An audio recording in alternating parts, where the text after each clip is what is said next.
Bah voilà, j'y suis. J'y suis. J'avais pas prévu. Non, on m'avait pas dit avant. Je suis là. Alors, je suis là parce qu'on m'a dit qu'il fallait aller là. Parce qu'en fait, moi, j'ai un petit garçon handicapé. Alors, j'aurais bien aimé rester là avec vous, mais en fait, la société, elle n'a pas pensé aux enfants handicapés. Pourtant, il y a la crèche, il y a l'école, l'accueil de loisirs, que ça doit être chouette, l'accueil de loisirs. Il y a plein d'assauts là-bas, culturels, créatifs, des assos sportifs. Mais non, nous, on peut pas. Non, ça marche pas, ils sont pas prévus. Alors, il faut aller là. Allez, on est là. C'est bizarre parce que la société est très très bien organisée pour tous les enfants qui vont bien, qui poussent comme des champignons. Et par contre, ceux qui ont le plus de besoins, il y a pas. C'est étonnant. Mais du coup, moi, je me suis retrouvée là, dans ce carré qu'on appelle c'est le milieu spécialisé.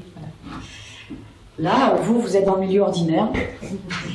Nous, quand on est là, on est dans le milieu spécialisé. C'est censé être spécialisé, adapté à nos enfants. En fait, quand on est là, on se rend vite compte que c'est pas si simple que ça. Non. Spécialisé, ça n'a surtout que le nom. Quand on est là, très vite, on passe beaucoup de temps avec notre enfant puisqu'il n'y a pas de relais. C'est-à-dire que quand on est là, qu'on a un enfant qui va bien, on l'inscrit à l'école, il y a toujours de la place. Il n'y a aucune école maternelle, aucun collège qui dit « Ah ben non, désolé, là on est complet, il fallait s'y prendre plus tôt, ça n'arrive jamais ». Quand il y a du handicap, c'est pas grave. C'est pas grave. En fait, on n'applique pas du tout la loi, parce que la loi, moi je pensais qu'elle était pour tous les enfants, mais non, parce que quand il y a du handicap, en fait, c'est comme s'ils étaient un peu moins des enfants. C'est pas complètement des enfants. Donc c'est pas si grave. C'est pas si grave. Puis c'est vrai que c'est peut-être plus intéressant d'investir sur des gamins qui un jour deviendront productifs, que d'investir trop quand même sur des enfants qui seront une charge pour la société à vite éternelle, quoi. Donc c'est peut-être ça, je sais pas. Enfin, du coup, moi je me retrouve là avec mon gamin, et je m'adapte avec son père. On regarde comment il fait, comment on peut l'aider. Puis on s'aperçoit qu'en fait, quand on réfléchit, on essaye des choses et on trouve des trucs qui marchent. Par exemple, moi, mon petit bonhomme, pour apprendre les couleurs, c'était un peu compliqué.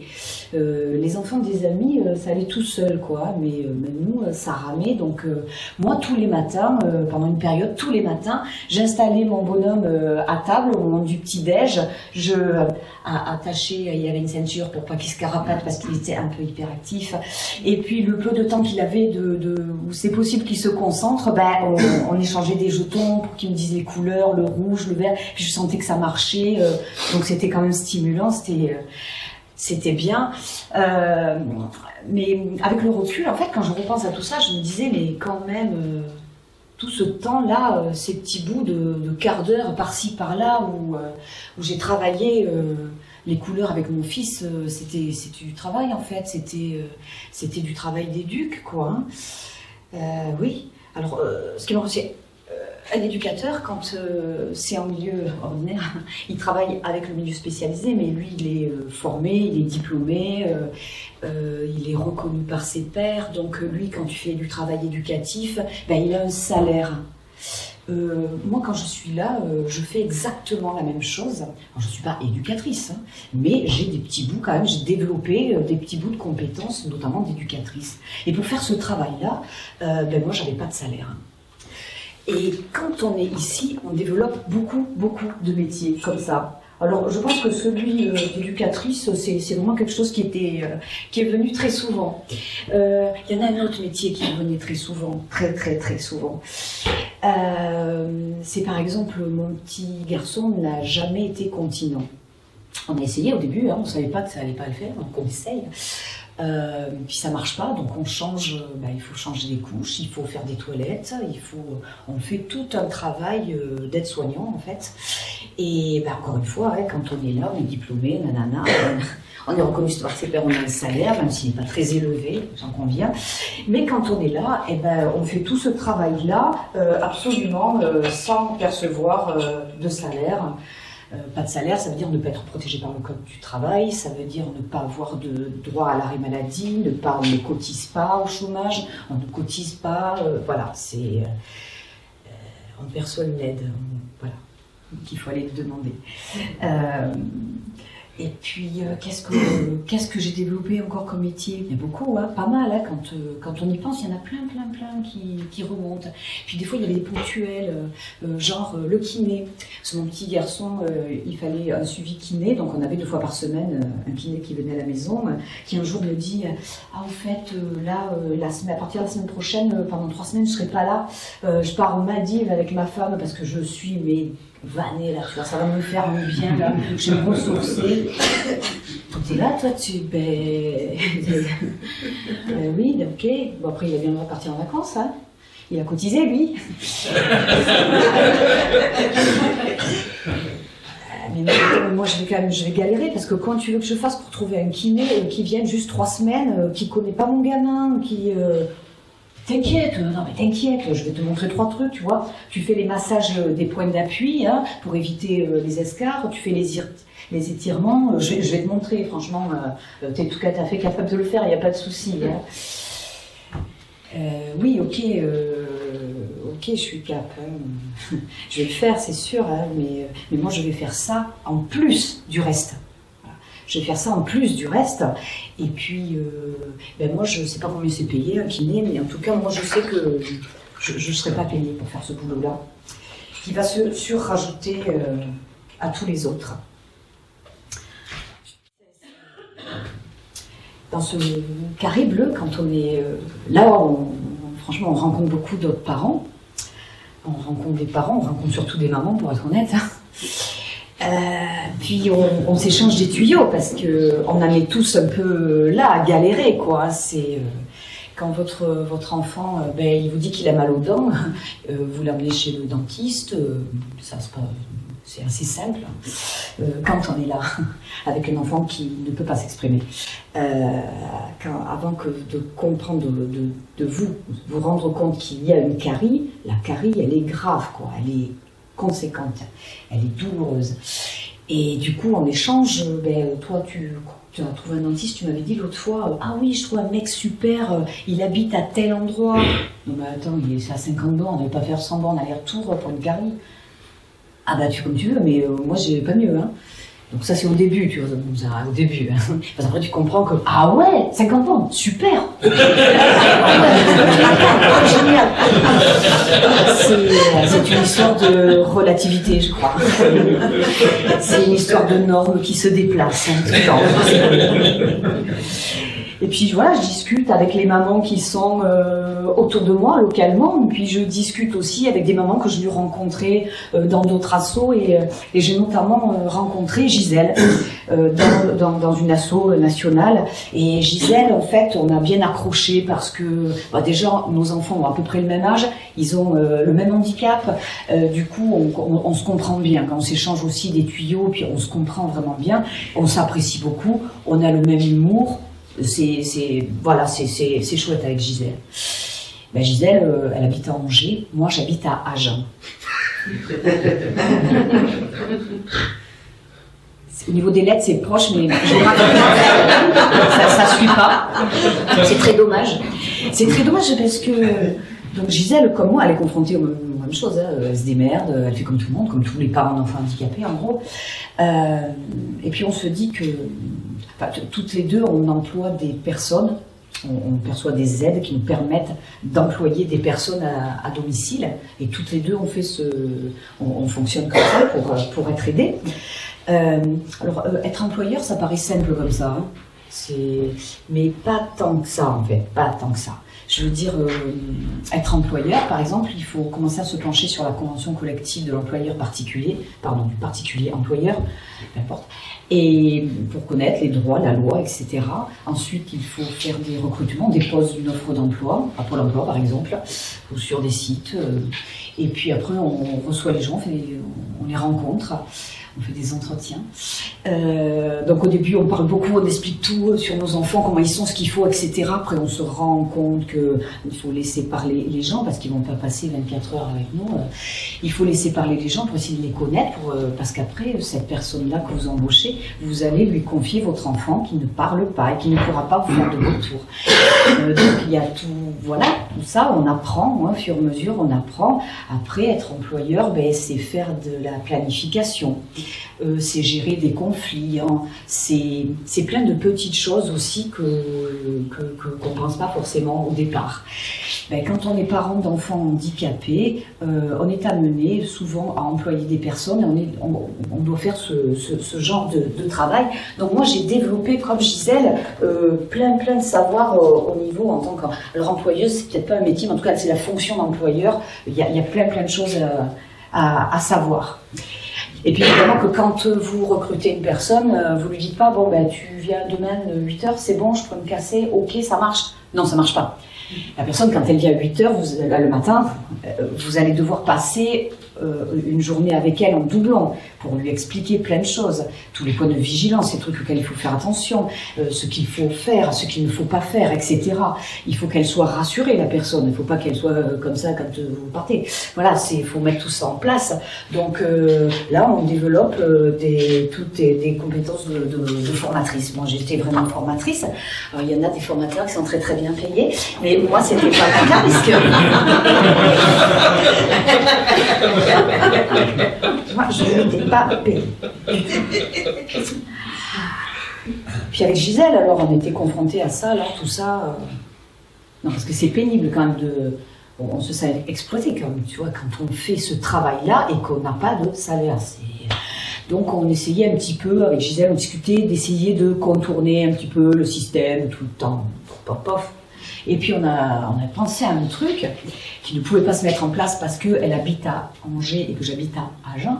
Mais l'idée, c'était que Gisèle, comme elle avait un petit garçon qui a exactement la même pathologie que mon fils, son Alexandre avait la même maladie que mon petit Tom, donc elle avait toutes les compétences qu'il fallait, elle avait tous les savoirs pour s'occuper de mon fils. Et moi, j'avais toutes les compétences pour s'occuper du sien. Si elle m'avait embauchée pour être auxiliaire de vie chez elle, et si je l'avais embauchée pour être auxiliaire de vie chez moi, nous aurions toutes les deux été salariées, nous aurions eu un statut, on aurait cotisé, et on aurait eu un salaire. Donc vous voyez que c'est quand même complètement aberrant. C'est parce que c'est notre enfant qu'on n'est pas payé. Dans l'amour maternel, ça va 5 minutes quand même. Ça n'a rien à voir. On peut aimer ses enfants et ça n'a rien à voir. Vous voyez, c'est insupportable. En plus, moi, le papa de Tom était très investi, était autant investi que moi. On était ensemble. Gisèle, elle était toute seule. Le papa, il s'est fait l'annonce du diagnostic. Et il y a quand même majoritairement de mamans qui se retrouvent là, majoritairement des mamans qui ont dû exercer, tout comme moi, une activité. Moi, j'ai exercé pendant 15 ans une activité que je n'ai pas choisie et pour laquelle je n'avais pas de salaire. Je trouve ça vraiment dégueulasse. C'est-à-dire que l'État, quelque part, l'État organise la pénurie de structures adaptées en nombre suffisant, en qualité suffisante, et du coup, par ricochet, nous, parents, se retrouvent au pied du mur de devoir rester à la maison à s'occuper de nos enfants, plutôt que d'exercer l'activité professionnelle qu'on a choisie, pour laquelle on a fait éventuellement des études, etc., etc., quoi. Donc avec ce système-là, mon fils a été privé d'une prise en charge adaptée et moi j'ai été complètement exploitée pendant 15 ans et moi c'est ça que j'ai envie de questionner avec vous là aujourd'hui. Alors j'ai envie de vous expliquer un petit peu comment je suis arrivée là. parce qu'on décide pas, clac, tiens, si je devenais parent d'enfant handicapé. Enfin, moi, en tout cas, ça s'est pas passé comme ça, parce que non, je m'en serais bien passé, en fait. Hein. Moi, j'aurais bien apprécié que mon gamin, comme ses deux frères, partent à l'école le matin, rentre le soir, et puis que moi, je fasse... voilà, quoi. C'est bien de s'occuper des petits bébés, j'adore, quoi. C'est super, hein. Au bout d'un moment, c'est bien quand ils deviennent un peu autonomes et que nous, on continue on reprend le rythme de notre vie. Nous, notre petit homme, il est arrivé, il est né en 2000. Alors c'est vrai qu'avant, on nous a vachement parlé du bug de l'an 2000. Je ne savais pas ce que ça voulait dire. Mais c'est vrai qu'à un moment donné, ça a bugué. Et Tom, en fait, alors Tom, il était adorable. Alors déjà, tout bébé, on ne savait pas, c'est un petit bébé comme les autres, super. Et puis petit à petit, en grandissant, en fait, on se rendait compte qu'il y avait un petit décalage avec les enfants des copains, quoi. Alors, au départ, c'est un petit décalage, après, c'est un peu ça questionne. Hein. Alors à la fois il est adorable, hein. Enfin je dis il est adorable, il est hyperactif, il court dans tous les sens, c'est quasi ingérable, mais nous on adore notre petit bonhomme, quoi. Et quand on est confronté quand on a ça, on sent bien qu'il y a un souci en fait, on ne sait pas quoi. Puisqu'il est compliqué, c'est que ce qu'on renvoie, souvent c'est les gens pensent qu'on ne sait pas élever nos enfants, quoi. Pour être insupportable comme ça, tu vois, tu vas au supermarché, tu mets ton gamin dans ton caddie. Alors déjà, tu fais gaffe que le caddie, il faut qu'il soit bien au milieu entre les deux rayons, parce que si tu te rapproches trop près du rayon, il chope tout, fout tout par terre, tu vois, donc tu fais gaffe à ça. Il faut pas que tu t'arrêtes, parce que si tu t'arrêtes, il veut sortir, que quand c'est en mouvement, il est OK pour rester à peu près dedans. Tu passes à la caisse, là, inévitablement, tu es obligé de t'arrêter. Il y a la queue souvent dans la caisse, hein. Et tu fais la queue et là c'est compliqué, il veut sortir, tu l'en empêches, tu lui donnes du pain, des gâteaux, n'importe quoi, et puis t'entends 3 caddies plus loin, une mamie, ce serait le mien, il s'en prendrait une, il aurait tout compris.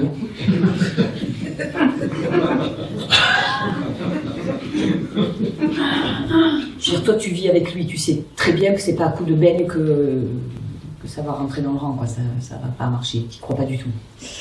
Donc t'entends ça. Puis après, il y a des gens qui te le disent de façon plus sympa. Non, tu sais, je crois que vous avez du mal à poser du cadre. Non mais c'est poser du cadre. Toi, ton gamin, tu l'assis à table pour qu'il mange, il reste assis, il mange. Moi, le mien, je l'assois, si je l'attache pas, il se carapate. Et puis au bout d'un moment, il bouge, il va faire renverser la chaise. Donc tu mets le pied dessus, tu bloques. Tu mets des tas de techniques tout le temps pour que ça le fasse, quoi. Et le cadre, non, tu vois pas bien de quoi il parle, là, pas tout de suite. Bref.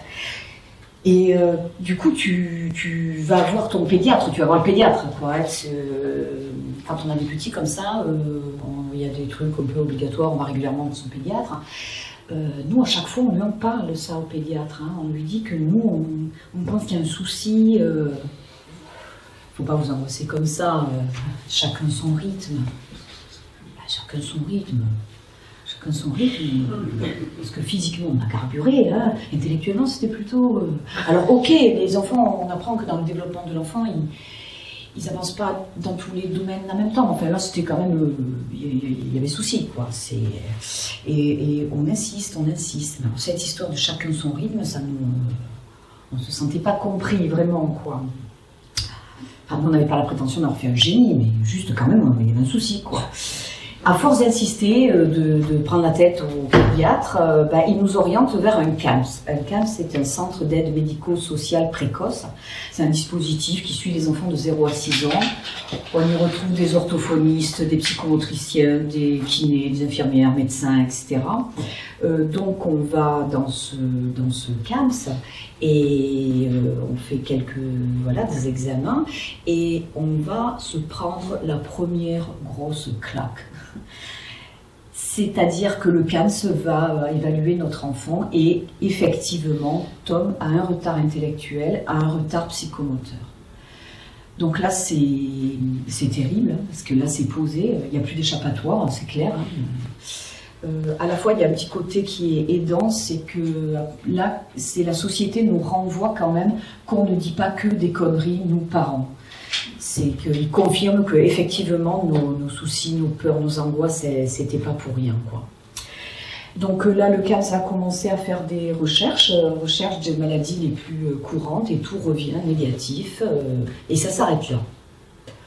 Ça s'arrête là et nous, on a envie de comprendre. On veut comprendre pourquoi il est comme ça et qu'il faut l'aider. Il faut l'aider, il faut le soigner, il y a quelque chose à faire.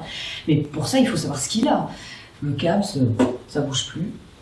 Donc on commence à traverser la France en large, en travers pour aller voir des médecins, certains les plus improbables que d'autres, notamment un à Pau qui nous a dit non mais arrêtez le lait de vache, il est allergique au lait de vache, vous allez voir, passez au lait d'amande, ça marche de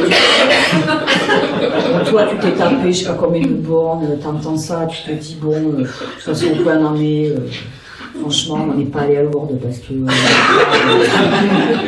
le lait d'amande, bon on va essayer ça.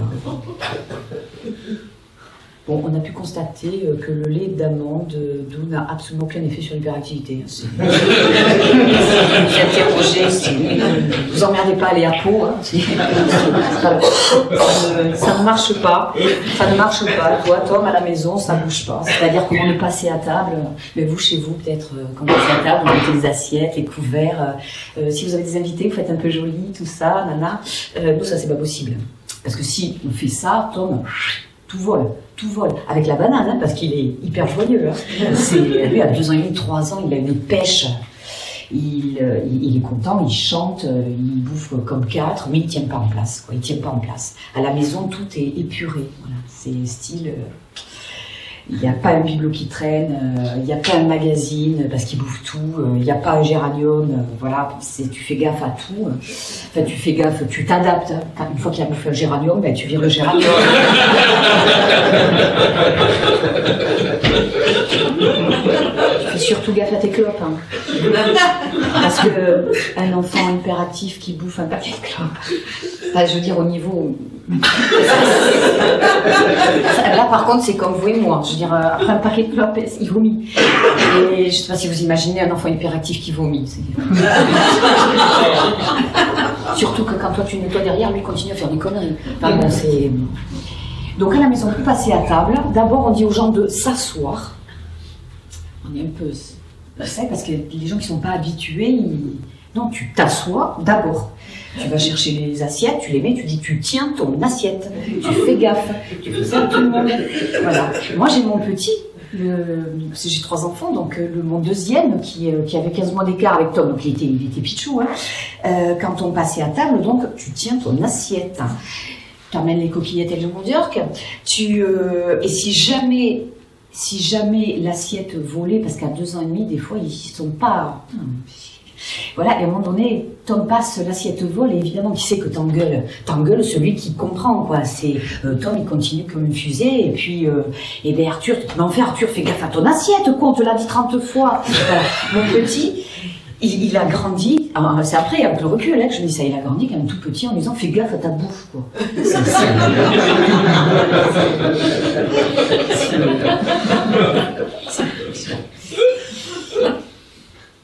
Donc ça, c'était les repas, mais il y a plein d'autres moments un peu joyeux comme ça, le coucher. Le coucher, c'est particulièrement costaud parce que Tom, il pouvait passer 48 heures sans dormir. C'est dur. Et le soir, en fait, il n'arrivait pas à s'endormir parce qu'en fait, il avait un métabolisme, mais comme ça. Au moment du coucher, vous êtes comme ça. Enfin, moi, j'étais souvent comme ça. Mais lui, c'est comme s'il venait de courir en 100 mètres, quoi, tu vois. Donc on le couche, quand on le couchait là, tu vois, tu mettais ta main comme ça, parce que sinon, le temps que tu attrapes la couette pour le couvrir, lui s'était relevé, quoi. Donc tu le couches, tu laisses ta main là, lui il veut se lever, mais tu bloques, et donc tu le tiens, tu lui parles doucement, tu chantes des chansons, et ça dure 1/2 heure, 3/4 d'heure. C'est des moments, t'as une impression de ne pas vivre, là, tu perds le temps, ça te fait râler, quoi, et puis toi t'es mal à faire ça, tu sais que lui il est mal, c'est compliqué. Alors même si tu tournes avec le papa que c'est qu'un soir sur 2, c'est quand même pour lui, c'est tous les soirs que c'est la galère. Hein. Et quand enfin il s'endort, tout douce. Vous avez peut-être connu ça avec tout bébé 6 mois. Nous, c'est jusqu'à 2 ans et demi, 3 ans, c'était continué comme ça.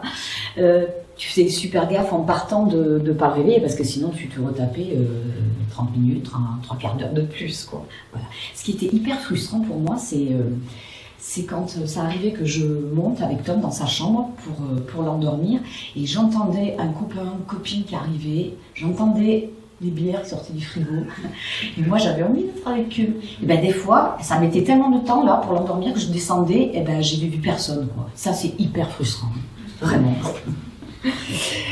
Donc au bout d'un moment ça devient compliqué, comme ça, on ne comprend pas ce qu'il a. Le CAMS, il y en a même un professionnel du CAMS qui est allé jusqu'à oser nous dire « Non mais vous savez, des fois il vaut mieux pas savoir ». On ne partageait pas ce point de vue. Du coup, on a la chance, malgré tout, on a eu la chance d'avoir dans notre famille une tante qui est pédiatre et qui travaille dans un hôpital à Paris. Et un soir, on l'appelle parce qu'on n'en peut plus. On n'en peut plus physiquement, on n'en peut plus parce qu'on s'inquiète. On ne comprend pas ce qu'il est, on ne sait pas où on va avec ce petit bonhomme. C'est compliqué. Donc on appelle cette tante et on lui explique. Et en fait, elle va nous proposer en fait de monter à Paris, de l'hospitaliser. Et elle nous dit, on fera un check-up et après vous serez tranquille. Ok, cool. Donc ça, c'est quelque chose qui est plutôt chouette pour nous parce qu'on se sent vraiment... elle nous écoute, elle nous comprend, elle nous aide vraiment, quoi. Donc on va aller à Paris avec notre petit bonhomme, on va faire des examens dans tous les sens, on va rentrer à la maison. Et quand 15 jours après, il y a un des médecins de l'équipe qui nous appelle.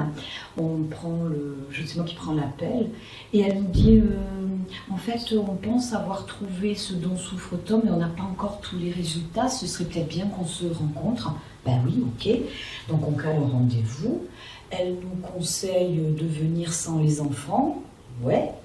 Tu commences à dire ça va être compliqué de les caser là, mais bon, on va s'organiser. Et donc on monte à Paris avec le papa. On monte à Paris, on monte à l'hôpital. Alors nous on est dans en fait on est hyper confiants, quoi, parce que le médecin qui nous appelait au téléphone, quand elle nous dit « on pense avoir tous les résultats, etc. » moi, je pense qu'elle sait déjà, mais qu'elle ne nous dit pas au téléphone, et merci, quoi. Donc, on monte à Paris en se disant « c'est cool, ils ont trouvé, et comme on a trouvé ce qu'il a, on va le soigner, et quand on va le soigner, il sera guéri, et effectivement, après, on va être tranquille. » Ça ne s'est pas passé tout à fait comme ça. Alors, ça s'est pas passé tout à fait comme ça, parce que quand on est monté à Paris avec le papa, donc on reprend l'hôpital Robert Debré, il y a 4 ascenseurs de couleurs différentes qui montent à des services différents. Nous c'est le bleu, donc on prend l'ascenseur bleu qu'on reconnaît, on monte et on est vraiment... on va bien, quoi, on a limite le sourire, enfin ça va s'arrêter, quoi. Toute l'horreur qu'on vit, ça va s'arrêter. On sort de l'ascenseur, on traverse le couloir, on pousse les portes battantes, vous savez, les portes anti-feu très lourdes là. Et là, surprise, il y avait tout le corps médical. J'avais l'impression qu'ils avaient ramené tout le monde en arc de cercle. Là, c'était le comité d'accueil. Là, tu dis bonjour, tu comprends pas trop. Et il y a le médecin qui nous avait appelé, qui nous invite à passer dans un bureau. Donc on la suit. Donc on s'installe devant le bureau. Et elle nous demande si on veut boire quelque chose. Non. Non, on a envie de savoir, là, depuis le temps, on a envie de savoir. Elle va nous expliquer que notre petit garçon de 3 ans et demi, qui pète le feu, qui a une joie de vivre, il est atteint d'une maladie évolutive pour laquelle il n'y a aucun traitement. Vous voulez un jus d'orange? Non, merci. Évolutive, c'est un mot sur lequel je bloque. Je bloque parce que moi, évolutif, jusqu'alors, c'est un mot que j'avais employé toujours de côté positif, je crois. Quelque chose qui évolue, c'est ça va dans le bon sens. Et là, je vois bien que ça colle pas quand même. Hein. Donc, je crois que je lutte pour pas comprendre parce que je sens que je vais manger grave, quoi. Mais inévitablement, à un moment donné, je sens les synapses, là, ça tilte et je comprends. Vous voulez un jus d'ananas? Pas de jus d'ananas. Là, quand tu comprends, je te rends dans un état de sidération. Tu ne comprends pas, plus rien n'a de sens. Tu te sens complètement démoli de l'intérieur, là. Tu te détruis et tu sens une douleur, une souffrance que tu n'as jamais ressentie avant. On a aussi du jus de pomme. Toi, tu n'arrives même pas à avaler ta salive, tu vois. Tu peux pas. Et l'autre, elle te parle de ces jus de fruits, tu ne comprends pas. En fait, je crois que ce médecin, c'est le seul moyen qu'elle a trouvé pour quitter ce bureau-là, avec ces histoires de jus de fruits. Parce qu'elle a clôturé l'entretien en nous disant « je vais vous chercher des jus de fruits ». Donc du coup, ça questionne beaucoup sur quand même la formation des médecins à l'annonce du diagnostic. Donc nous, on s'est retrouvés là, avec ça, tout seul. Petit à petit, on comprend en fait que notre petit garçon, il est atteint d'une maladie évolutive, donc dégénérative. C'est-à-dire que les autres enfants qui vont bien, qui poussent comme des champignons, ils acquièrent des savoirs, etc. Et que nous, notre petit bonhomme, il va marcher à l'envers. Il va petit à petit perdre la parole, perdre la marche, perdre le réflexe de déglutition, perdre tout. C'est terrible de nous annoncer ça comme ça. On n'était pas du tout préparés à entendre ça. Au contraire. Et puis surtout, on nous relâche dans la nature, comme ça. Alors comme nous, on a notre tante, elle va nous proposer de rester quelques jours avec elle, de répondre à nos questions, etc. Mais concrètement, quand on annonce un diagnostic comme ça à des parents qui n'ont pas de tantine pédiatre, on se retrouve tout seul. Donc nous, on s'est retrouvés, mais voilà, on est rentrés tout seul, sans rien comprendre. Le seul truc, on est parti, ils nous ont donné les coordonnées de l'association VML. VML, c'est vaincre les maladies lysosomales, parce que la maladie de mon fils est une maladie du lysosome. En fait, on a dans nos cellules, on a une série d'enzymes qui sert à dégrader une substance qu'on fabrique. Lui, il a une enzyme qui ne marche pas. Du coup, cette substance, qui s'appelle les parasulfates, s'accumule dans les cellules, ce qui crée des micro-lésions, cœur, foie, rate, cerveau. C'est le carnage. C'est pour ça que quand ils sont bébés, on ne sait pas qu'ils sont malades, parce que les cellules ne sont pas encore engorgées. C'est petit à petit que ça va s'aggraver. Donc, quand on sort de là, moi, je me souviens très bien me dire, non mais c'est pas possible, on ne peut pas vivre comme ça. Parce que la douleur, la souffrance qu'on éprouve à l'idée que votre petit garçon va mourir dans des conditions... c'est pas viable, c'est pas viable. Donc on se dit, il faut tous mourir. Moi, je me dis, il faut qu'on en finisse. Alors je sais pas comment, moi je me suis même pas posé la question. L'idée c'est qu'on ne pouvait pas vivre comme ça.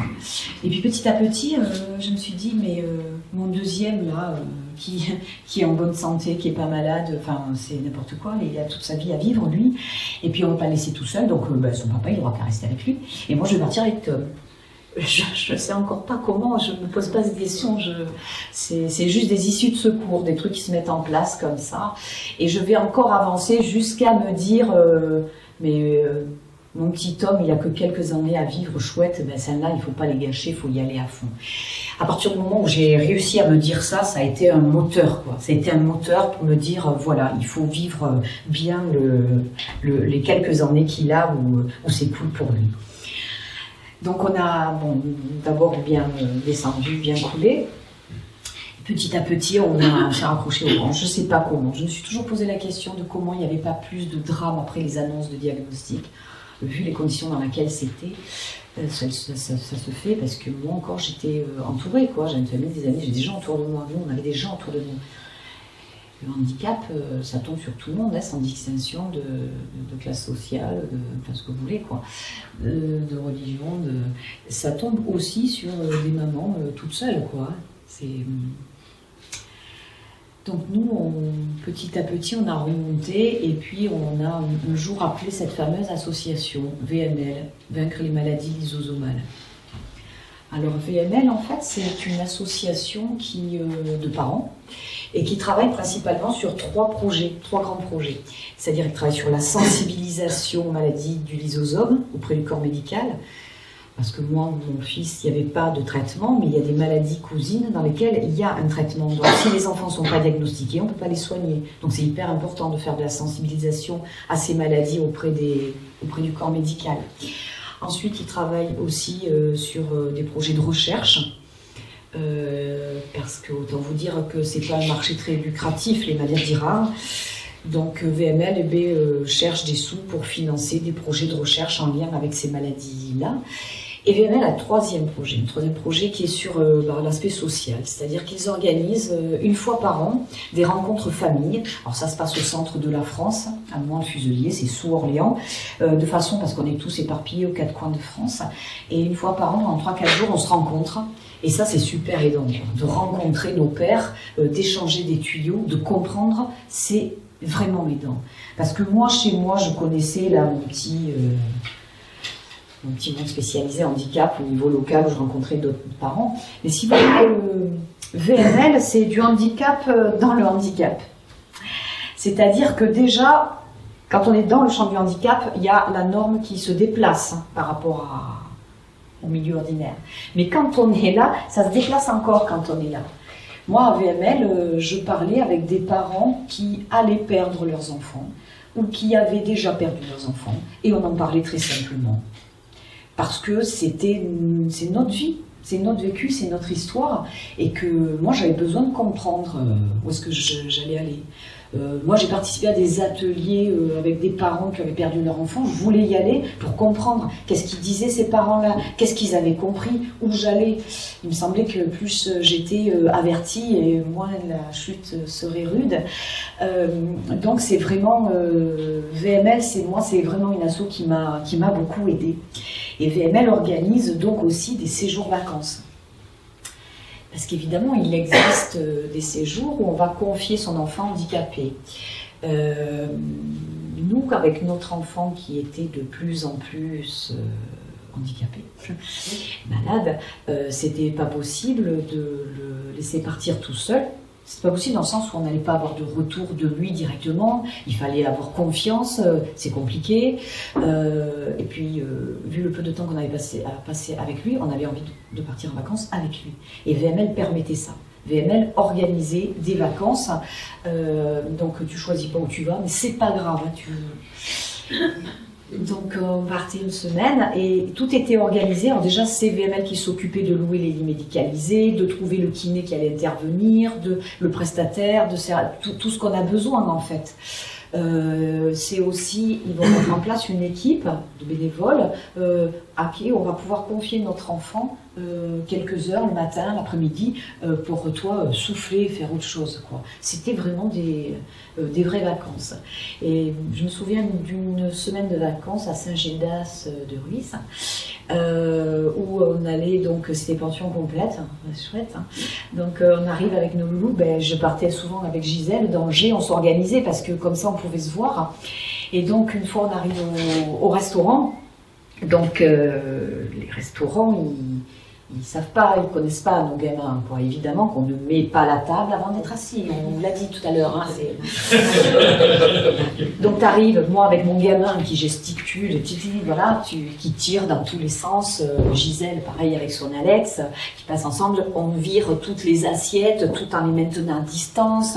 Après on a développé une habitude impressionnante à faire plusieurs choses en même temps. Hein, donc on assoit nos gamins, on a prévu de quoi les attacher sur leur chaise, ça peut paraître barbare, mais si tu fais pas ça, ils se barrent, tu cours, tu t'en sors pas, tu leur donnes un bout de pain, en même temps tu discutes, etc. Donc tu galères bien, mais bon voilà, t'as l'habitude.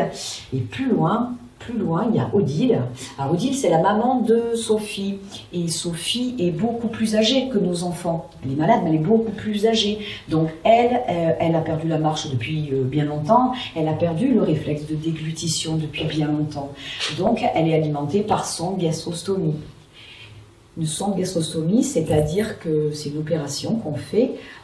L'estomac, on le bloque, on l'attache à la paroi abdominale et ensuite par 3 ou 4 ancrages. Et ensuite, on fait un trou dans l'estomac et les enfants sont alimentés de cette façon-là, directement dans l'estomac. Donc comme Sophie est très âgée, elle, ça fait un bail qu'elle est alimentée comme ça. Du coup, Odile, elle mange tranquille. D'ailleurs, c'est ce que me fait remarquer Gisèle. Elle me dit... Odile, elle a du bol, hein, parce qu'elle peut manger tranquille. Et moi, je lui réponds, mais t'inquiète, Gisèle, si ça viendra. Et à côté de nous, il y a une infirmière bénévole qui nous regarde, elle dit comme ça, comme on dit. Elle dit, mais il n'y a que vous qui pouvez faire ce genre d'humour. Peut-être. Bon, moi, je pense qu'il y a des gens en qui j'ai toute confiance qui peuvent se permettre de faire ce genre d'humour. Par contre, c'est quelqu'un que je ne sais pas ce qu'il y a derrière, c'est vrai, je vais peut-être pas le vivre pareil. En tout cas, avec Gisèle, faire ce genre d'humour, ça fait du bien, quoi. Et il n'y a pas de manque de respect, hein. On aime nos enfants et complètement, quoi. Mais c'est marrant quand avec le handicap, aux yeux de gens qui sont pas trop initiés au handicap, c'est compliqué, hein, c'est très compliqué. On va par exemple aisément, sans problème, se moquer de son petit enfant de 2 ans et demi qui essaye de mettre un pull, il galère, on le laisse galérer parce que c'est drôle, il va mettre la tête dans la manche par exemple, et puis on va rigoler parce que c'est super drôle. Imaginez la même chose avec un enfant handicapé. Eh ben, les parents, ils vont rigoler, mais la personne qui passe, elle va pas forcément bien vivre, elle va analyser ça comme si on se moque du handicap.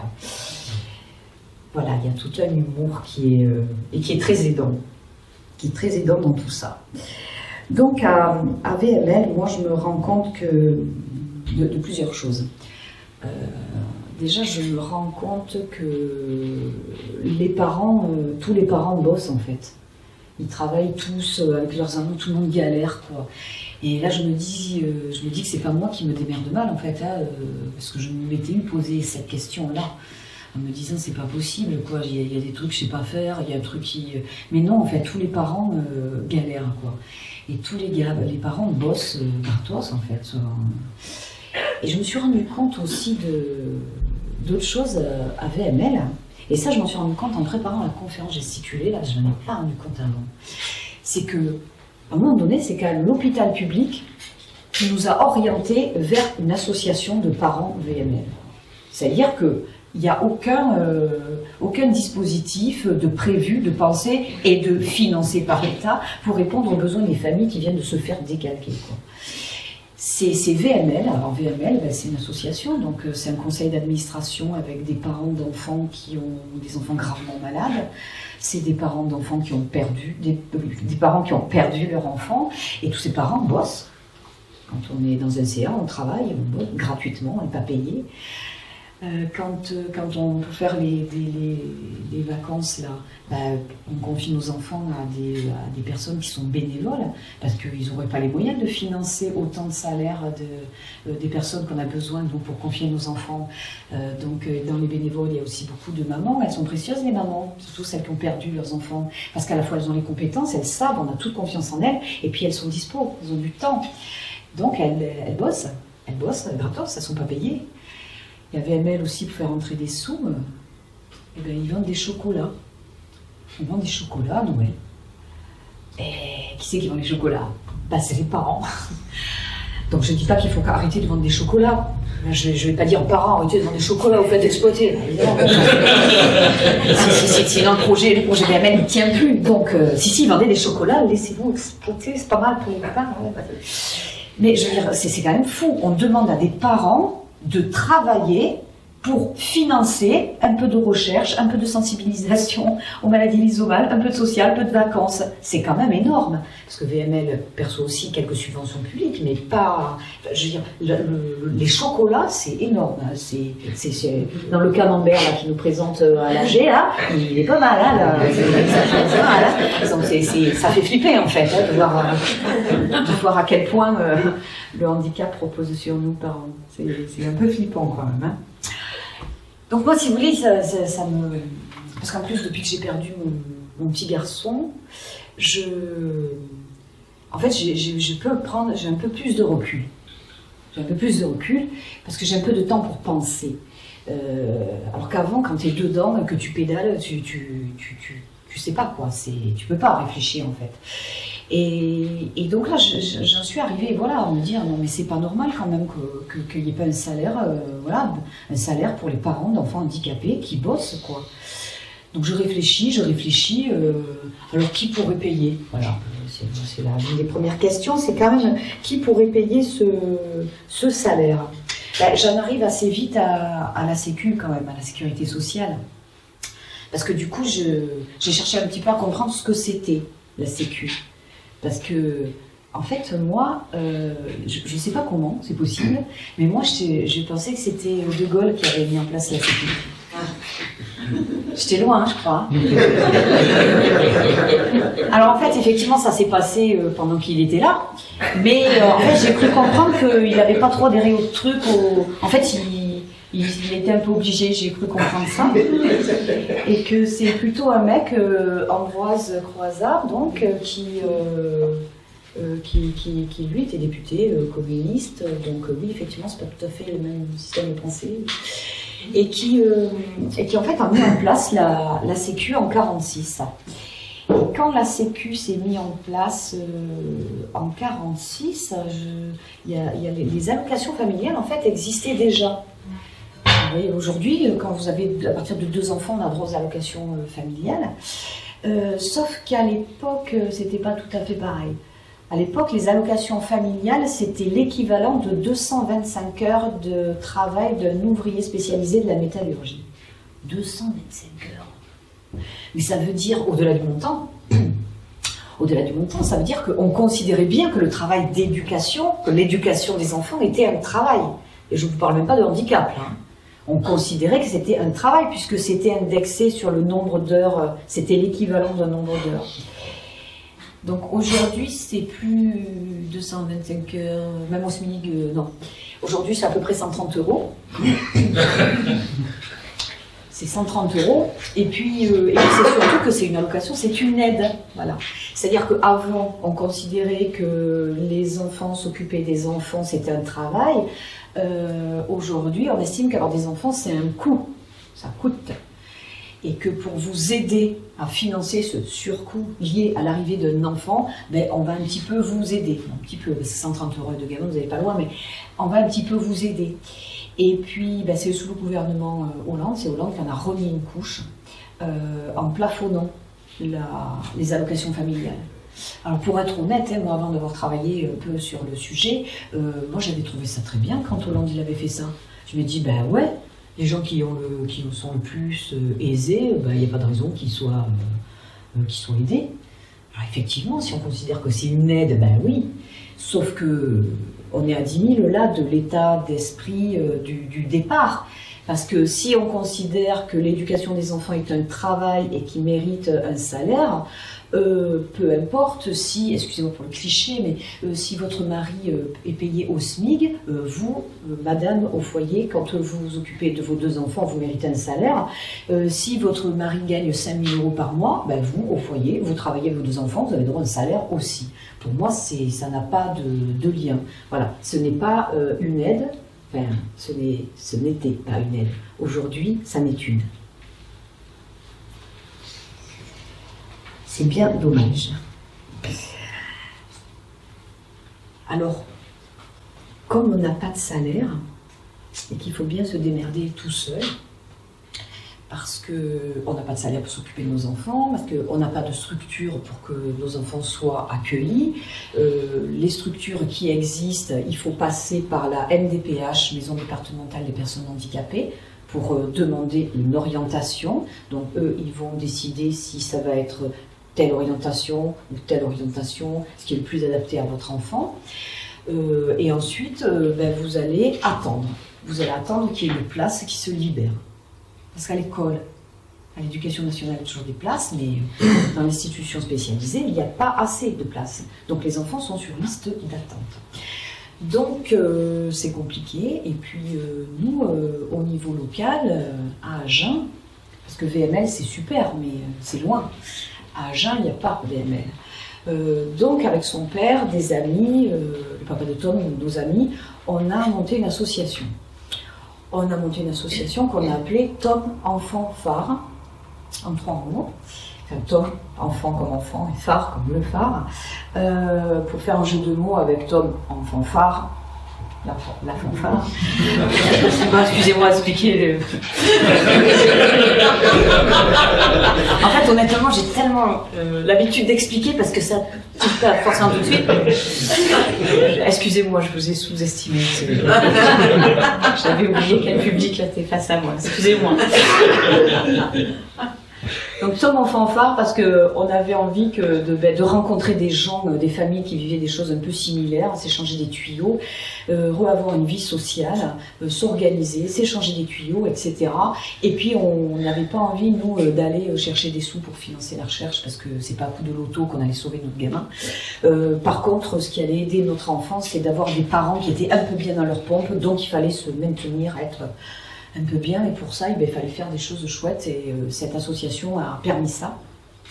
Et cette association, en fait, elle est ouverte à tout type de handicap et sans limite d'âge. Elle est ouverte à tout type de handicap parce que, pour nous, c'est hyper important, parce que dans le handicap, c'est très corporatiste, en fait.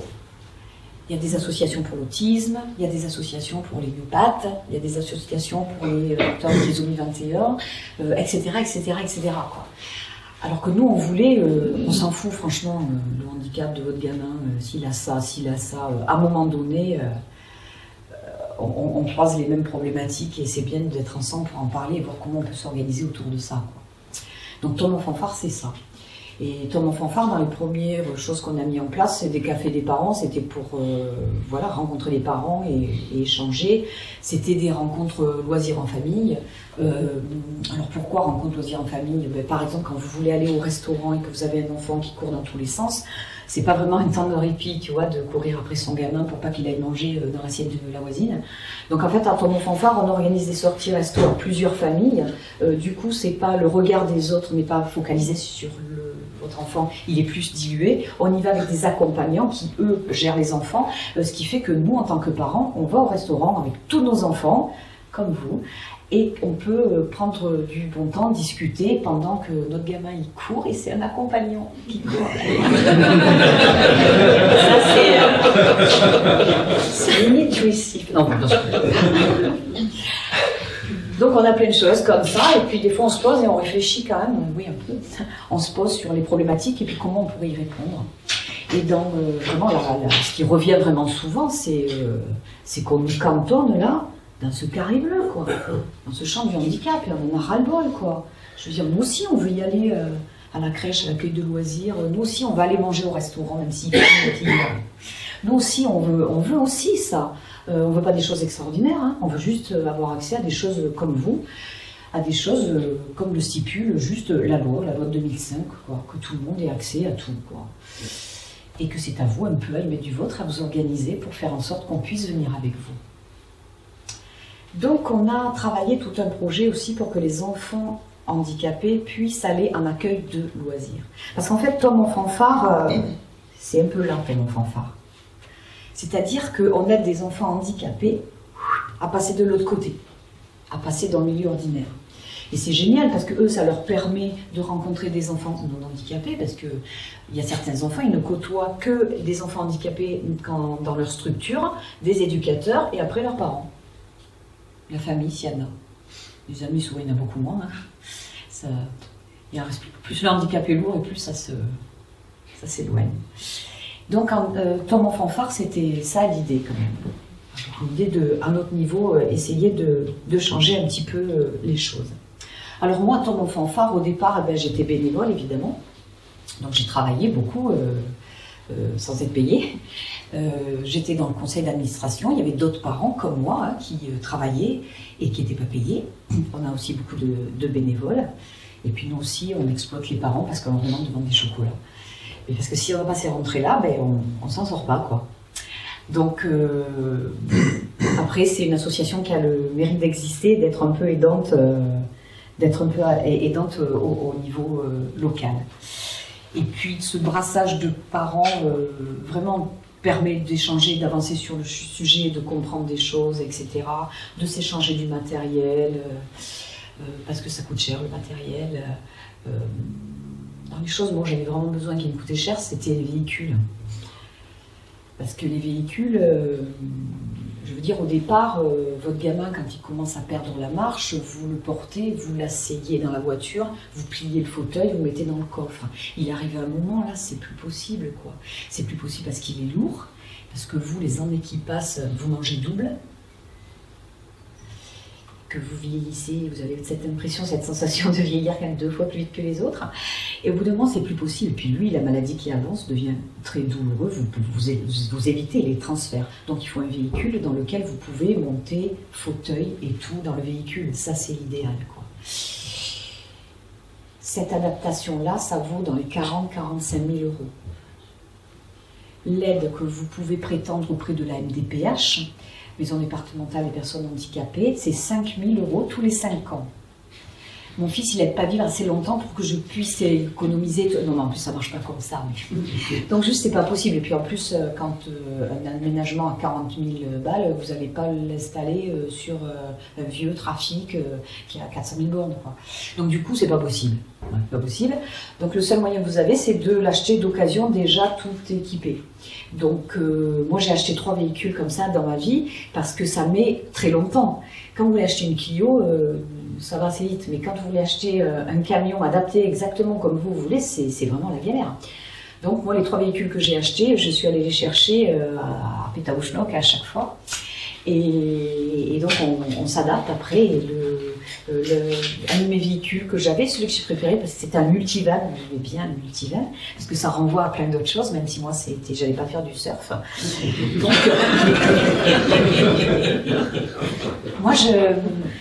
Donc, moi, j'avais des aides à la maison, des personnes qui m'aidaient pour s'occuper de Tom, mais évidemment que, je veux dire, le handicap, en fait, ça ne s'arrête jamais. Vous voyez, à 4h30, quand elles partent, les personnes, il est toujours handicapé, mon fils. La nuit aussi. Les week-ends, il est handicapé. Les vacances. Le jour de Noël, il est handicapé aussi. Il est tout le temps handicapé, en fait. Il ne s'arrête jamais. Et qu'il y a besoin d'être là tout le temps. C'est-à-dire que même quand il dort, il faut être là. C'est-à-dire qu'avec la maladie qui évolue, la nuit, il faut se lever plusieurs fois pour le tourner. Parce que vous, dans votre lit, vous dormez, vous bougez. Mais quand on ne peut plus faire ça, il faut qu'on le fasse à sa place.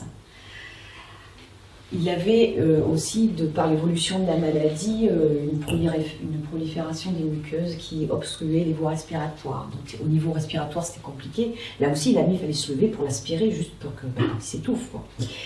Donc c'est tout le temps, hein. C'est 24 heures sur 24, il faut être là. Même avec beaucoup d'aide, je veux dire, il y a déjà beaucoup... Ce que je veux dire, c'est que même si on nous octroyait un salaire, même à hauteur de 35 heures par semaine, putain, on les volerait pas, quoi. Hein. Parce que, vous voyez, je sais pas combien ça fait, 24 x 7, mais ça fait pas 35. Hein. Donc, à un moment donné, j'ai dû aller régler un problème avec les impôts, et ce jour-là, je n'avais pas de personne pour s'occuper de Tom, donc je suis obligée de l'amener. Donc là, je sais que je vais galérer grave, tu vois. Mais bon, j'ai pas le choix. Je fais la balance entre si je vais pas régler le problème aux impôts, je me dis non, il faut y aller, quoi. Donc je mets mon gamin dans la voiture, dans le camion, et puis je vais aux impôts. Et je cherche donc une place. Alors moi, Angers, ma ville, je la connais bien, donc je sais où sont les places. Je vais à celle que je préfère en premier, parce qu'elle est pratique, parce que déjà elle est aux normes. Il suffit pas de peindre une place en bleu pour qu'elle soit une place handicapée, normalement. Hein. Normalement, il y a des normes, c'est large, ce qui permet de descendre, moi, mon gamin, c'est par la porte latérale qui descendait. Donc j'ai besoin de beaucoup de largeur.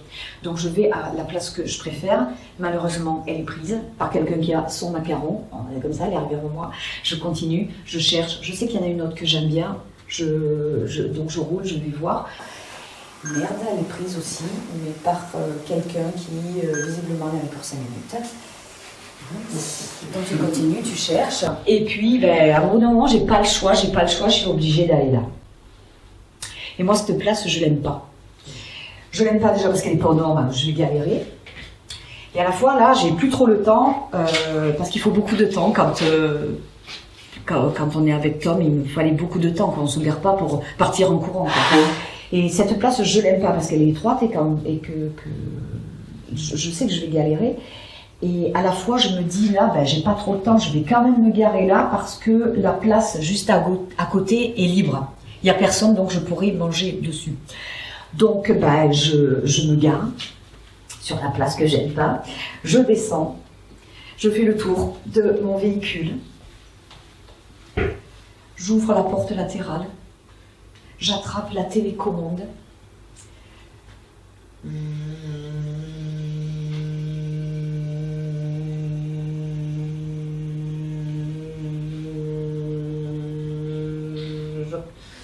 Je monte dans le véhicule. Alors, dans le véhicule, le fauteuil, il est attaché par 4 points. Le fauteuil est attaché au véhicule, parce que sinon, il bougerait. Il pourrait se renverser. Alors, les premiers ancrages, en fait, ils sont à peu près pratiques. Je défais. Par contre, ceux de derrière, là, ils sont pas pratiques du tout. Il faut passer sous le fauteuil. Et à tâtons, tu galères pour trouver le truc pour détacher, voilà, c'est très chiant. Et pareil, à celui-là, tu prends du temps. Ensuite, le fauteuil, le multivan, là je suis debout, enfin dans le but, sinon on est comme ça, parce que même si je suis pas très grande, il faut quand même que je fasse comme ça. Le fauteuil, ça ne tourne pas. Si vous avez jamais eu un fauteuil entre les mains, peut-être ça vous parle pas trop, mais je vous assure que le fauteuil, ça ne tourne pas comme ça, voyez. Donc il va falloir le soulever, comme ça, il est lourd. Par coup, vous allez traîner, c'est la galère, et vous avez un peu les boules parce que vous savez que votre bonhomme, à chaque fois, il a mal, quoi. Hein, et vous le mettez dans le bon sens, et vous le reculez, vous descendez, vous reculez sur la rampe. Alors quand vous avez un véhicule neuf, adapté, tout ça, nickel, ça va. Là, moi, il faut que je fasse gaffe à plein de petits trucs. C'est-à-dire que la rampe, ça marche plus, là.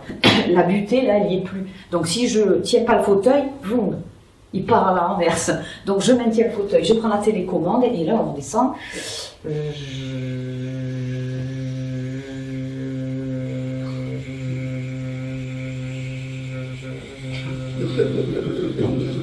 C'est chiant.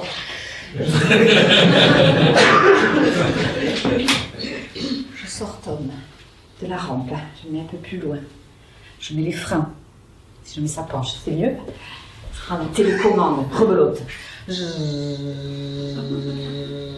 Les impôts, ça va pas passer. Je vais galérer là.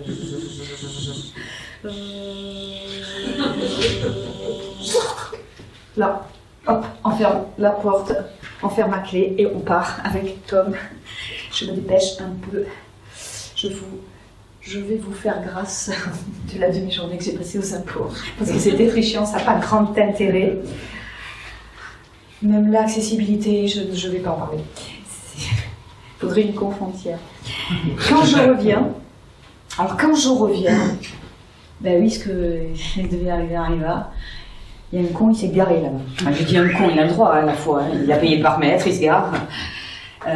Mais du coup, moi, je me dis que je vais galérer là, je vais galérer. Surtout que la rue, là, elle est très passante. Donc, il va falloir que je recule mon camion sur la route pour pouvoir charger mon gamin. Voilà. Donc, ben, Tom, eh ben, je vais aller le mettre sur le trottoir devant le camion, le temps que je recule. Donc là, c'est un peu le parcours du combattant. Je fais un grand détour pour arriver à le mettre là. Voilà, je remets les freins et je monte dans mon camion. Je mets la marche arrière et je vais pour reculer. Je jette un œil à mon petit loulou pour pas qu'on me le pique. On a parfois des peurs qui sont pas très rationnelles.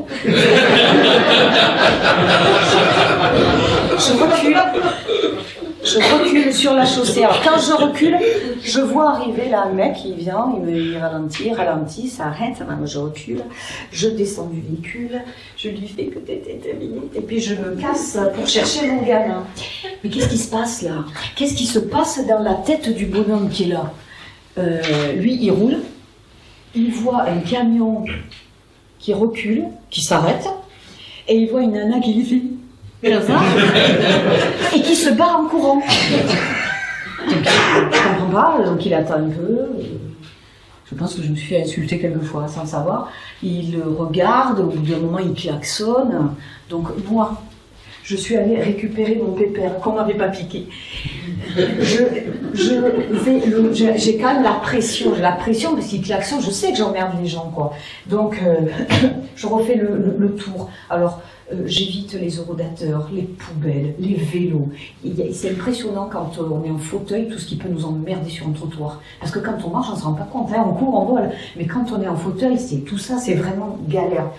Et donc je fais le grand tour, et là, quand le mec me voit avec Tom dans son fauteuil, mais un coup pas là, il est tout désolé sûrement, bref.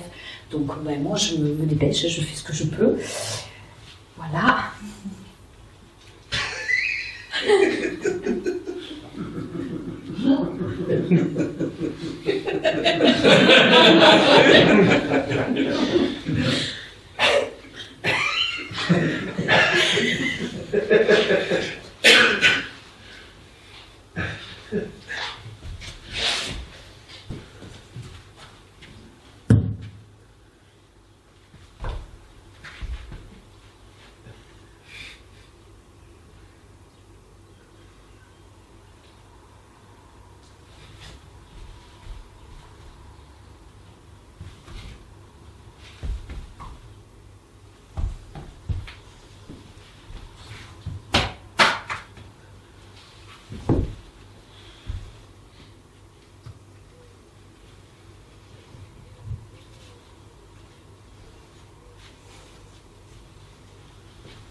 Alors, si en plus c'était pour passer une demi-journée cool, tu vois, d'aller d'être avec la chambre, mais se faire chier comme ça pour. C'est. Quand je fais ça, là, toujours pareil, il y en a, ils sont payés. Hein. Il y en a, c'est leur métier de faire ça. Et bien, pas moi.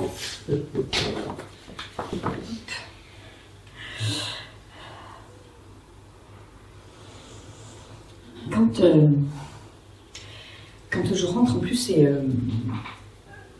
c'est toujours, enfin, les transports comme ça, c'est tout le temps. Quand je rentre à la maison, c'est pareil. Je ne vais pas vous raconter. C'est épuisant, là, je suis essoufflée. Mais c'est pareil. Je veux dire, à chaque fois qu'il y a un déplacement, c'est ça. Donc après, j'arrive avec mon gamin chez moi. Et là, par contre, je vais peut-être avoir un peu d'aide. Parce que on travaille avec un SIAD. Un SIAD, c'est un service de soins infirmiers à domicile. C'est-à-dire qu'il y a des aides-soignantes, des infirmières qui passent. Et j'aurais dû aller moins vite pour me garer. Un petit peu.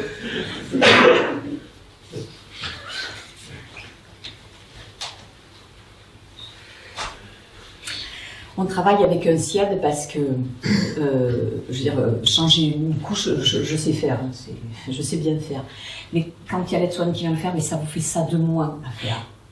L'infirmière qui vient le soir préparer les médicaments, ben, pareil, c'est une aide. Alors c'est un truc qui, si vous savez pas trop, des fois on vous dit non mais c'est plus possible, j'arrête avec eux, je me démerde toute seule. Et d'autres vous disent non, bon, quand même c'est bien qu'il y ait quelqu'un qui vienne, qui ait un regard extérieur, etc. Parce qu'en fait, on tisse dans les soignants, il y a des gens absolument fabuleux qui sont complètement à leur place et c'est vraiment chouette.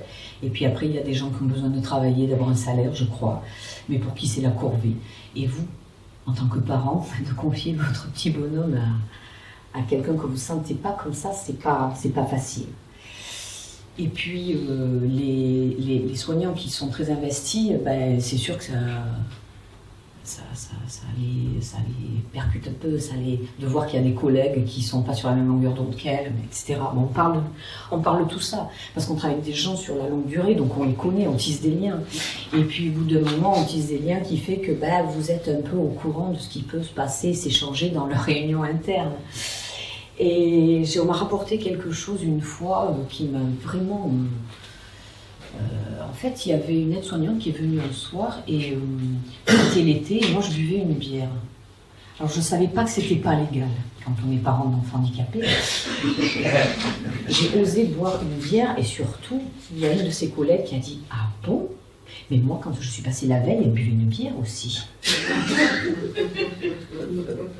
Genre, je suis une grosse alcoolo parce que j'ai bu 2 bières, quoi. Et au-delà de ça, parce que je suis alcoolo si je veux déjà, mais... c'est le fait d'être jugée, quoi. De quel rang on me juge, quoi. Et du coup, ça m'a tellement heurté, que après, quand je buvais une bière, je la versais dans un mug. Et là, je me disais, putain, t'en es rendu là, quoi. T'en es rendu là. Si tu veux avoir la liberté de boire une bière, il faut que tu triches, que tu te caches, que tu ne montres pas. Et le fait qu'il y ait des gens qui viennent chez vous, comme ça, c'est hyper intrusif quand même. Et quand on est loin de tout ça, on se dit, oh ben quand même, elle a de l'aide, hein, elle a tant d'heures par semaine, machin, encore elle se plaint. Non mais, je veux dire, c'est vraiment une intrusion, quoi. Il y a plein de choses chez vous qui sont intimes, que vous n'avez pas envie que tout le monde voit. Là, il y a des gens qui viennent chez vous, qui entrent chez vous, dans votre salle de bain, dans les chambres, voilà, c'est pas facile, quoi.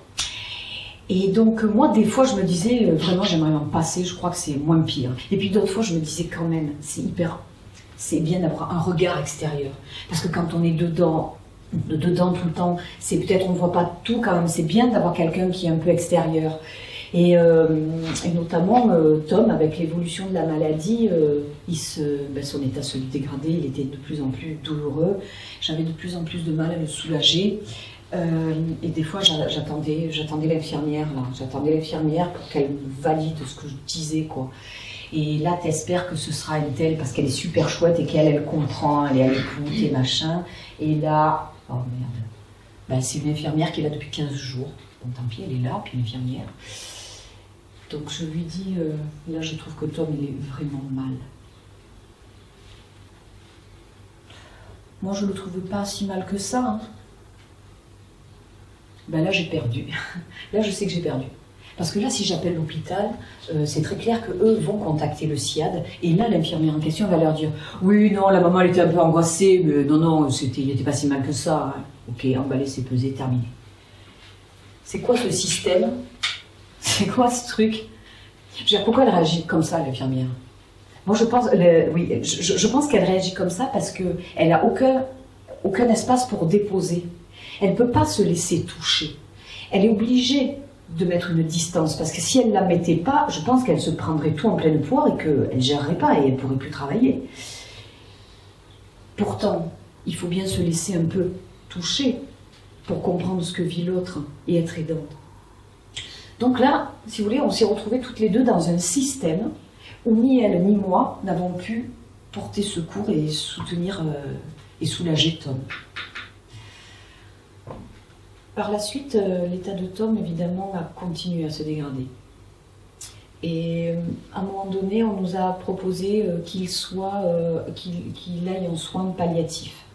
Alors les soins palliatifs, c'est pas forcément un endroit pour les personnes en fin de vie. Il y a des gens qui vont, c'est pour les maladies chroniques aussi, il y a des gens qui vont pendant des années, de temps en temps, en soins palliatifs. Donc on nous propose ça. Donc on avait déjà, on avait essayé les soins palliatifs, ça s'était bien passé parce qu'on se rend compte que c'est des gens qui sont en nombre suffisant, qui sont formés, qui sont à l'écoute. Donc on est rassurés, nous, avec les soins palliatifs. Mais cette fois-là, en fait, où Tom va mal, c'est son père et une éducatrice qui l'emmènent. Et donc, c'est eux qui m'ont raconté après. Moi, je n'y étais pas. Quand ils sont arrivés, Tom était mal. Et le médecin le voit Tom comme ça et dit non, mais là, il est mal, là. Ben, oui, sur ce là. Ben. Et donc, il est hospitalisé. Et ensuite, ils vont organiser une réunion.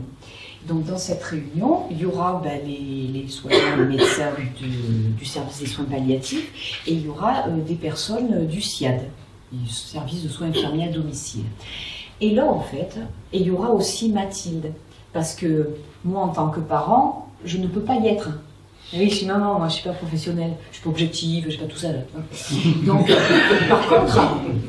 par contre, l'éducatrice qu'on emploie, elle elle est tamponnée, elle a eu son diplôme, nickel, donc elle peut aller dans la réunion, donc elle participe. Alors moi je suis dans le couloir et j'attends, il me tarde d'en savoir un peu plus, et au bout d'un moment tout le monde sort, ça a l'air d'aller, sauf Mathilde, quand je vois sa tête. Qu'est-ce qui se passe? Elle me prend à part et elle explique. Ben, en fait, ils ont constaté que les parents de Tom n'étaient pas en capacité de voir quand est-ce qu'il était douloureux et qu'il avait mal. Et du coup, ils vont demander au SIAD d'effectuer un contrôle. Obligé, le truc. C'est terrible. C'est terrible, et puis il faut composer parce qu'on est bien obligé de travailler avec ces gens-là.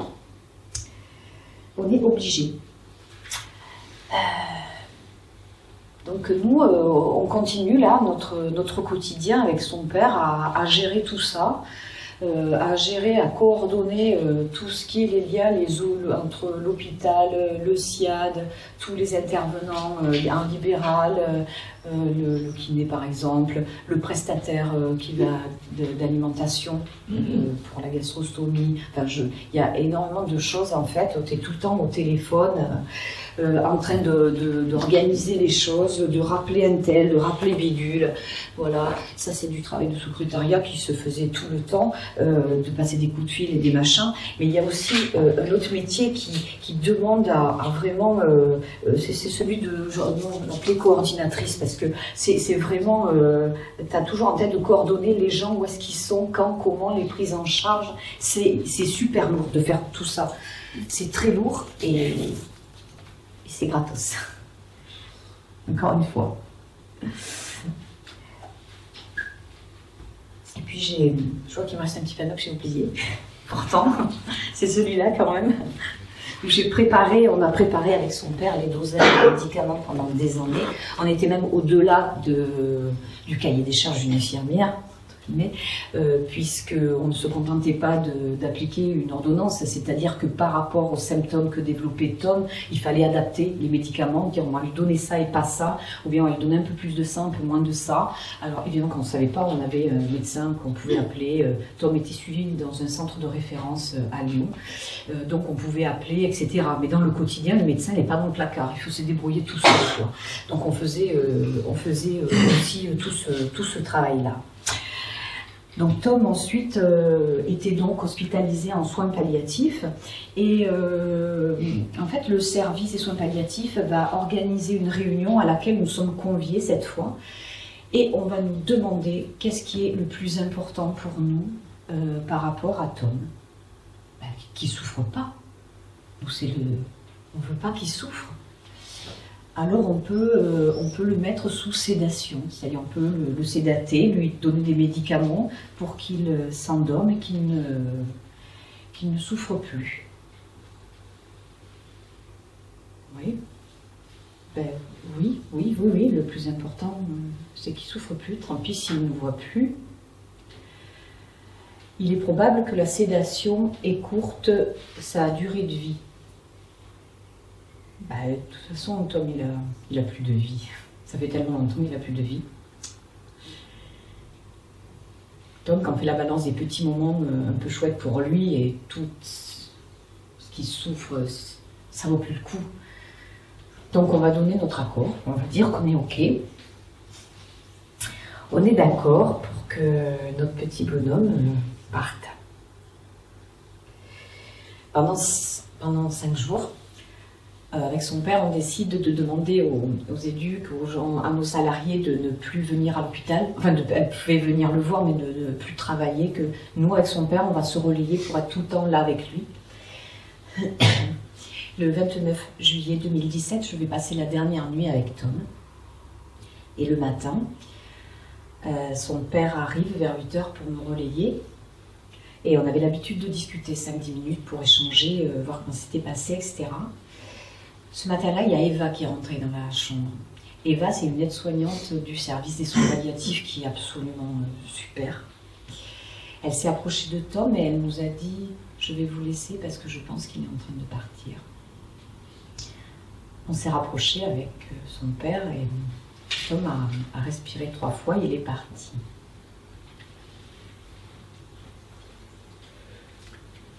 C'est un super cadeau qu'il nous a fait Tom, et c'est ça que moi je veux retenir. Il nous a fait un super cadeau, il a attendu qu'on soit et son père et sa mère.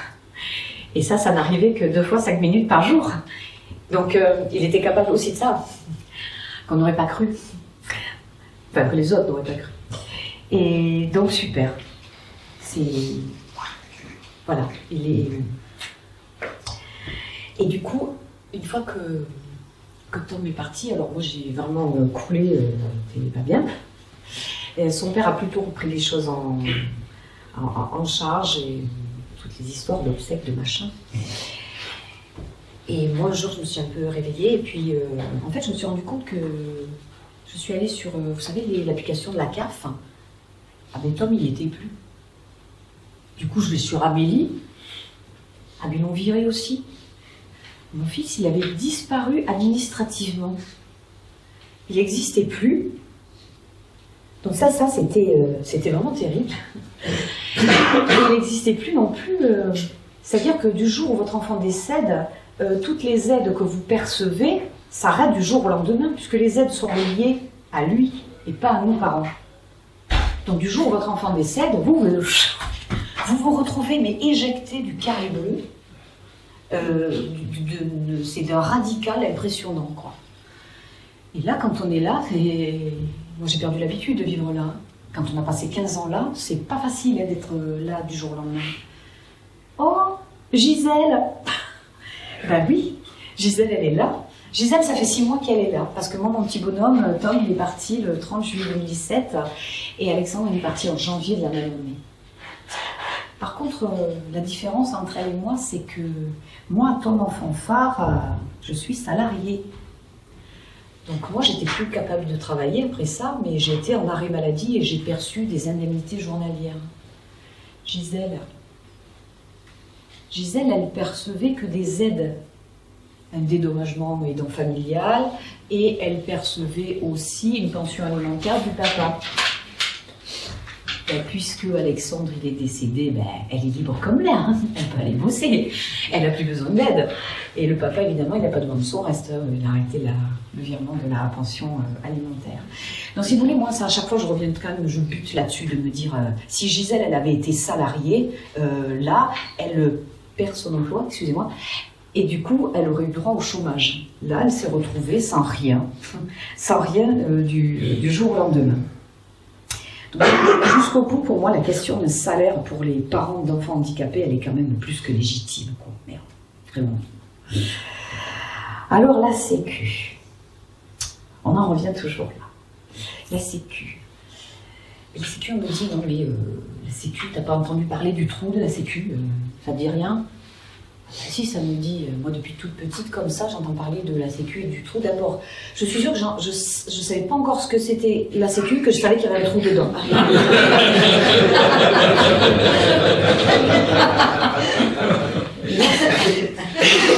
Alors pourquoi il y a des trous, pourquoi il y a un trou dans la Sécu?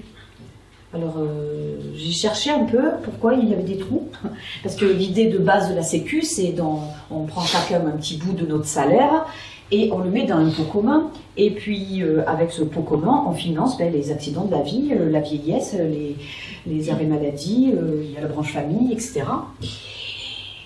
Et de ce truc-là, oui, la Sécu, donc quand ça s'est mis en place, en plus, ça s'est mis en place en 1946, c'est-à-dire dans un pays qui était ruiné après la guerre. Et on a quand même tout de suite pu financer les retraites des gens qui n'avaient jamais cotisé. On a pu construire des hôpitaux sans emprunter le moindre centime. On a pu se passer des banques. Mais pas tant, je ne croyais pas que c'est possible. Bah si. Et donc, la Sécu... Je suis perdue. La Sécu, c'était la fin de la charité. Il y a ça aussi qui était important. Parce que... là, on revient en arrière avec le système d'aide. On revient quand même à ce côté, vous voyez, à la MDPH, quand des parents ils ont besoin d'aide, ils vont faire une demande. Et en plus, ce qui est un peu barjot avec la MDPH, c'est que vos enfants, vous avez envie plutôt de valoriser ce qu'ils savent faire, où ils en sont. À la MDPH, si vous demandez une aide, il ne va pas falloir expliquer ce qu'il sait super bien faire, il va falloir appuyer sur ce qu'il ne sait pas faire, il va falloir dézinguer votre gamin pour avoir de l'aide. C'est un peu barjot, hein. Alors que c'est avec la Sécu, ça ne devrait pas fonctionner comme ça, puisque la Sécu, c'est quand même un truc qui à la base nous appartient. Et on aurait dû choisir de comment ça se passe.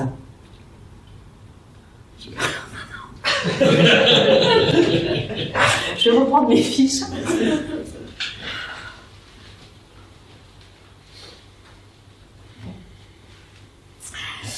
Oui, parce que donc la Sécu, en plus, ce que j'entendais beaucoup, c'est que quand même il y en a qui abusent. Et que la Sécu, c'est bien, mais en abuser, ça craint. Alors qui c'est qui abuse? Évidemment, c'est les gens qui sont dans la maladie, c'est les gens qui consomment trop de médicaments, et du coup j'ai cherché un petit peu plus en fait. Je me dis mais la Sécu, s'il y a un trou dedans, c'est d'une part parce que des gens peut-être on s'en sert pour payer des trucs qui n'étaient pas vraiment prévus au départ, ou peut-être qu'on met pas assez de sous dedans. Et en cherchant là, j'ai compris un petit truc là. Je me suis dit, mais en fait, il y a par exemple Monsieur Nestlé qui vous vend des Mars, des céréales. Enfin, il vous vend du gras et du sucre en fait. Donc ce gras et ce sucre, ça va provoquer de l'obésité, ça va amener du diabète. Ah mais pas de problème parce que Monsieur Sanofi, en fait, il fabrique de l'insuline. Donc c'est plus un problème de le diabète, donc on peut continuer comme ça. Mais en fait, ils sont potes tous les deux, ils font des pique-niques ensemble. Non, ils font pas des pique-niques, ils font des déjeuners sur l'herbe. C'est-à-dire que le contenu n'est pas le même. Je pense qu'il n'y a pas beaucoup de chips, c'est un peu moins gras et salé. Puis surtout le maintien sur la petite couverture sur l'herbe n'est pas le même, je pense. Mais le pire, c'est pas ça.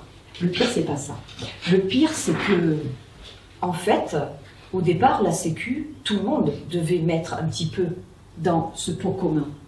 Et la Sécu, c'est un truc qui a marché super pendant une vingtaine d'années, jusqu'en 67, en fait, arrive la parité, c'est-à-dire qu'avant, il y avait, je crois, 75% qui étaient gérés par les salariés ou des représentants des salariés, et 25% par le patronat.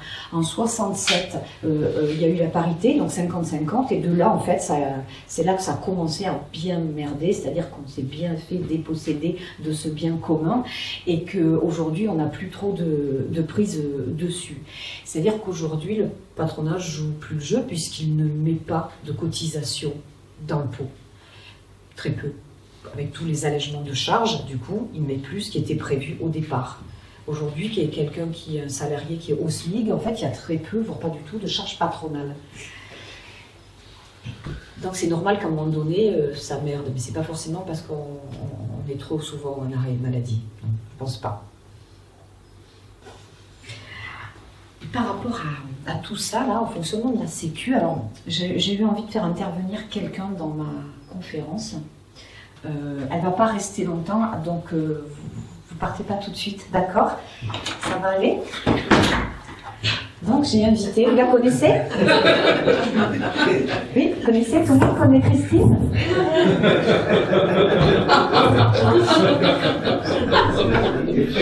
Christine. Alors Christine Boutin, donc, est rentrée en politique suite à la loi Veil sur l'avortement. Parce qu'il y a des gens comme ça qui savent mieux que les autres ce qui est bien pour les autres. Parce que je ne suis pas convaincue qu'elle ait personnellement été dans ce cas de figure, je ne sais pas. On nous cache des choses. Grande militante anti-Pax. Ça t'intéresse toi le Pax, ça te concerne? Ah, c'est quelqu'un qui milite pour que d'autres gens aient moins de droits et surtout milite pour donner son avis sur des trucs que c'est pas trop son truc, quoi, je trouve. Mais surtout, alors j'ai fait venir Christine parce que j'avais 2 mots à lui dire. Christine, j'ai envie que tu as ton petit sac là. Dans ton petit sac, tu vas sortir ta calculette. Et j'aimerais bien que tu calcules toutes les cotisations que tu as payées à la Sécu sur la ligne maladie. Voilà. Alors tu vas faire l'addition Et puis, ce que tu as trouvé, en fait, moi je m'en tape un peu, mais tu te le mets derrière l'oreille. Hein, et on en reparle. Non, parce que Christine, elle a tout bien fait comme il faut, elle est baptisée, elle a fait son catéchisme, elle s'est mariée avec son cousin Germain, elle a eu 3 enfants, pas un handicapé.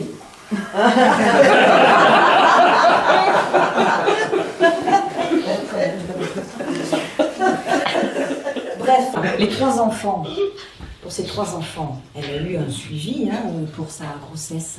Elle a eu un suivi gynéco, elle a accouché dans une maternité. Elle n'a pas accouché sur la paille au fond de l'étable, d'accord?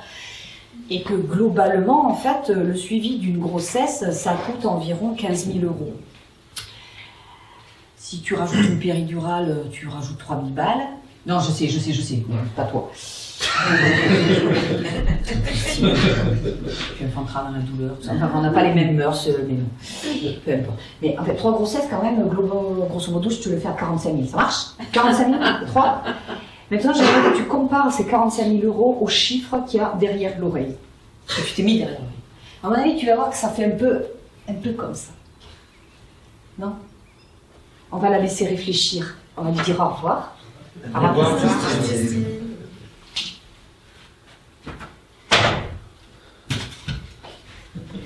Il y en a beaucoup des gens comme ça qui savent mieux que les autres. Moi, dans le handicap, j'ai croisé beaucoup de professionnels qui savaient mieux qui m'expliquaient comment il fallait faire, donc qui ne le vivaient pas au quotidien. Après, c'est sûr que moi, je connais le handicap parce que je l'ai vécu.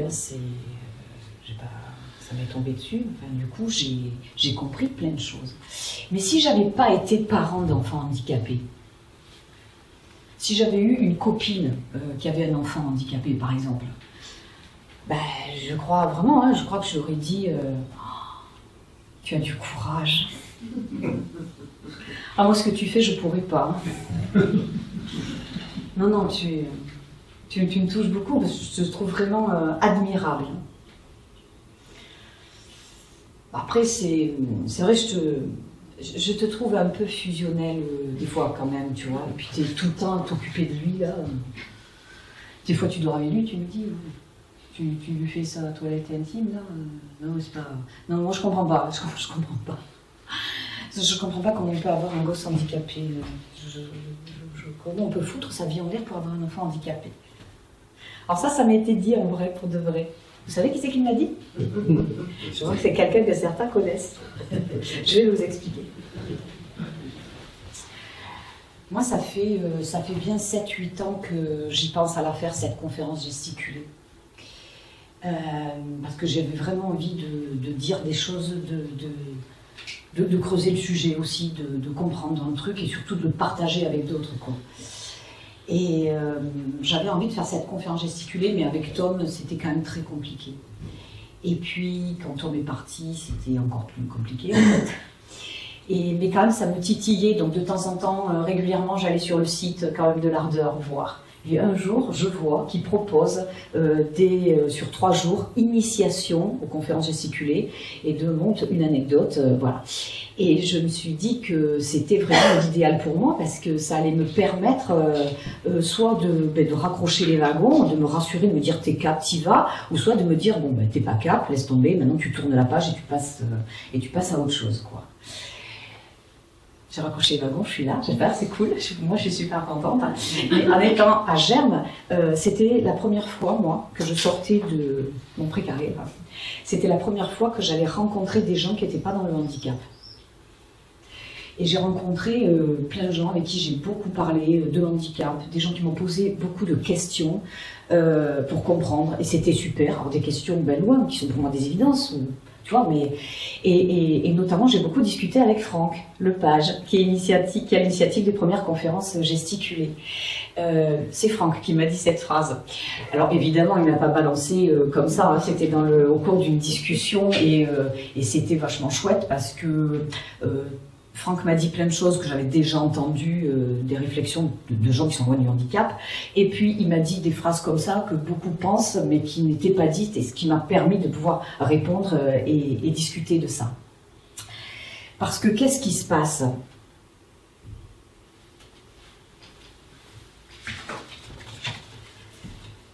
qu'est-ce qui se passe là, avec le handicap?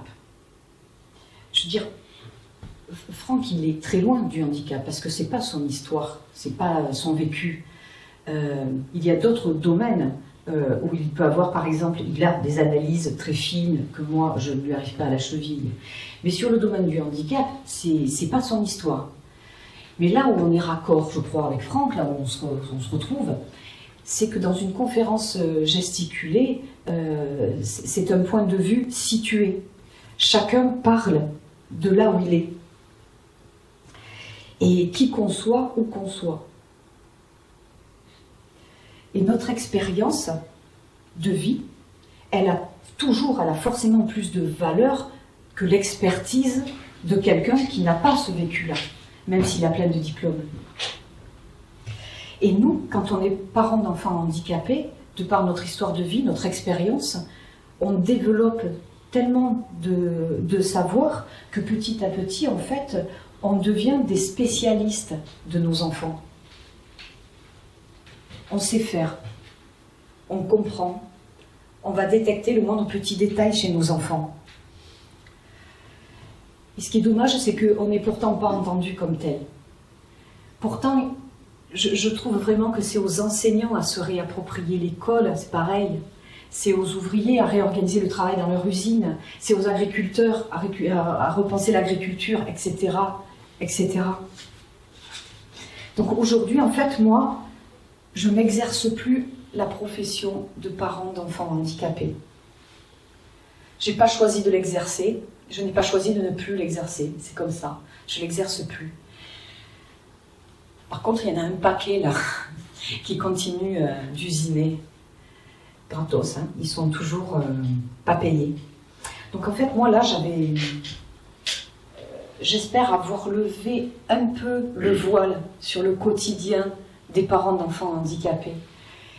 Mais j'espère avoir levé beaucoup. J'espère que vous avez envie de me suivre dans le fait de se réapproprier ce bien si précieux qu'on nous a piqué, qui était à nous et qu'on nous a piqué, et qui était la sécurité sociale.